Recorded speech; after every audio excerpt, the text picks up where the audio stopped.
Hey everyone, welcome to today's video. Welcome to the Gaming Daddy channel. Thank you so much for tuning in. So I think I'm back from my break from the Division 2 and probably going back to the regular uploads because I'm going to be playing regularly and just running around and doing all of my unfinished tasks in the Division 2. Now, for those of you who know, I usually take these breaks from time to time, especially in the summer months. It's very important that you do that because that's how you're going to keep your sanity regardless of the game that you're playing. Now, today's video is actually kind of interesting because this is something that I really did find interesting, and it's not like it's new, but this has been happening in the community for a while. And that's, a lot of people have been soloing the legendary missions by themselves. Now, this has been, in talks. There's been a YouTuber that's actually been doing this since Division 1 and also did it in Division 2. So this is something that happened over a year ago. But here's the really cool thing about this. It's the game mechanics that the Division actually does have and how Ubisoft is able to keep a lot of its player base by continually improving its game mechanics and implementing some really cool stuff in their video games. Now, today's mechanic exploration takes me to another Ubisoft game. This is not the Division, and it's a game that is not published by Massive. This is Assassin's Creed Valhalla.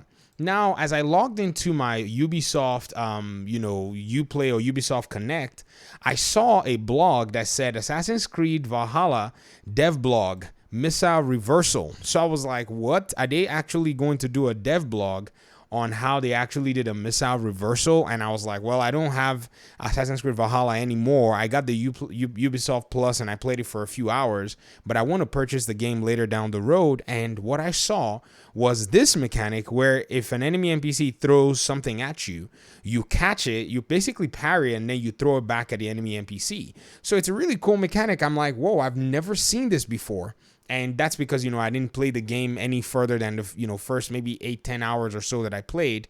And so now I'm like, yeah, I got to really play this game. So guess what they did? They actually showed the entire methodology of how they came up with the idea, started prototyping it, putting it in their, your test engine, looking at all of the, little intricacies towards it, finding bugs and, some of the QA bugs, some of the bugs from the people that are, playing that played the game, that saw the bugs after they actually put it in the game, and then talked about how they finalized everything with animations and all of the above.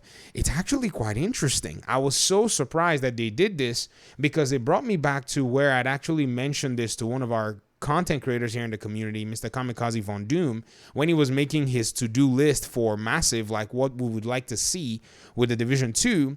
And I remember messaging him, and I don't know if he put that on the list. And I said, one of the really cool things would be if Massive Ubisoft were to bring forward some sort of a discussion forum where they showcase some of the methodologies that they use to implement mechanics in the Division 2. Simple things. Like, for example, the footage that you're watching here, we're playing against a bunch of these outcasts, and I basically shoot this guy's pouch, and it explodes, and he bursts into flames. Everybody bursts into flames. What kinds of parameters do they think about when they're actually developing something like this? These are very important aspects of the Division 2 that, yes, you see them in other games, but I think they're much more prevalent here with the different enemy types. Say, for instance, if you're dealing with the True Sons and they have a healer, the healer's backpack has kind of an electronic device, which is kind of a defibrillator. If you shoot it and it destroys it, it has an AoE, which is a shock effect. How do they go ahead and, prioritize these little things in their video game? And even this very small snippet that I showed you from Assassin's Creed Valhalla, it's quite interesting, but the Division is full of much more mechanics than these. In fact, you'd be very hard pressed to count how many mechanics just one particular faction is able to actually deal with and how you're able to interact with all of those. Now, with Valhalla, I've not really played much of this game, but I thought the way they broke down every single thing and talked about it, I thought that was actually quite interesting. Now, looking at this and seeing how these game mechanics are able to influence a player's playtime, I think this is one of the reasons a lot of people have actually spent their 1,000, 2,000, 3,000, 4,000 hours in the Division 2, and it's because of a lot of these mechanics. Now, yes, the Division 2 and Assassin's Creed Valhalla are different games. I know I'm gonna get people tell me that. It's like, yo, I don't know that Valhalla is not the same game as the Division, but again, I'm just pointing out that the multitude of mechanics that comes with the Division 2 is actually something that kept people playing even all through the 1,000 hours or however many hours. Now, yes, if you feel like you've done everything in the game, note that it's not because the game really did go stale. You just happen to complete a whole bunch of everything that happens to be in the game. And I think that's what the game is intended for. Now, a game like Valhalla, even with the mechanics and even with the way the game is structured, people are probably not going to spend anything, in my opinion, more than 200 to 300 hours for the most hardcore grindy players for that kind of game, whereas 200 hours in the Division is like you just got started. And so I think these mechanics, and also the game being a looter shooter, and also some other aspects of it, are quite interesting, because these are the things that really do add a lot of flavor to this particular game. And I think even with the way looter shooters have become a problem in some cases, I think one thing that's going to happen is if the next games start to hit the market, what's going to happen is a lot of Division agents are going to be really picky, and not for any just random reason. It's because the quality of games right now continue to push the limit. I mean, one thing the Division can boast of, its mechanics, min-maxing, all of those things that its other counterpart looter shooters can't really boast of. As much as it may have its own qualms, you can't find anything on the market that's just like it. In fact, going back again to how I started this video, which is talking about how people have been able to solo a lot of the legendary missions themselves, I think one of the really important things that we've seen is the way a lot of these players have been making their builds, and the way a lot of players have been combining a lot of the different aspects of the game. I think it's quite interesting for us to see that, you know, the builds and the gear sets that they're running actually have some really interesting mechanics to them. Now, what I noticed with a lot of the people that have been doing all of this is they'll usually use Negotiator's Dilemma in parts of their runs. Now, they'll switch builds from time to time, but Negotiator's Dilemma stands out.